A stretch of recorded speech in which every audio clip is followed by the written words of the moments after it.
Sampurasun Sobat Kiwari Baraya Sunda tepang deui sareng simkuring pun aris.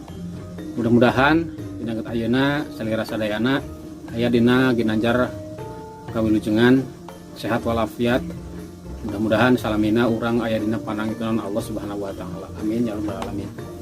Baraya Sunda masih keneh pedarang soal budak usuk bahasa Sunda.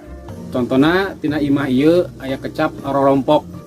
Eta rorompok lemesna tina imah digunakeunana kanggo nuduhkeun dina pangaboga sorangan. Terus contohna kieu.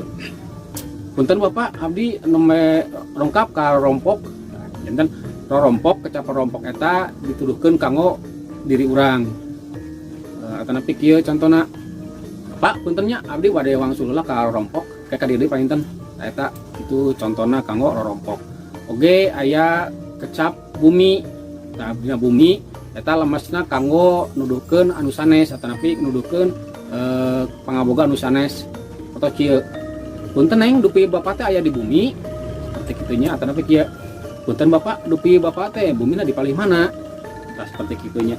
Imah teh kecap loma nya janten kecap alungkeun kana kecap loma anu digunakeun ku panyatur atanapi dina paguneman kumargi antawis si panyatur sareng si pangdangu teh ngagaduhan hubungan anu loma atanapi anu akrab teh tapi enten kecap imah mah atanapi secara umum ke imah masyarakat maupun ke imah rahayat seperti itu biasana bahasa loma atau kecap-kecap loma teh digunakan dina hiji dina bewara kedua dina narasi atau dina naskah-naskah literasi eta painten eta janten nganggo kecap-kecap atanapi bahasa loma memang sawajarna ya oge anu leuwih kasar eta gogobrog biasana eta gogobrog biasana panyaturna aya dina kaayaan kesal ambak atanapi panundung seperti tadi teh ketika contohna cing atuh geura mantong ka gogobrog kitu lain ngejedog wae tah eta seperti kitu nya eta kecap anu kasarna dina nyarekan biasana atawa keheul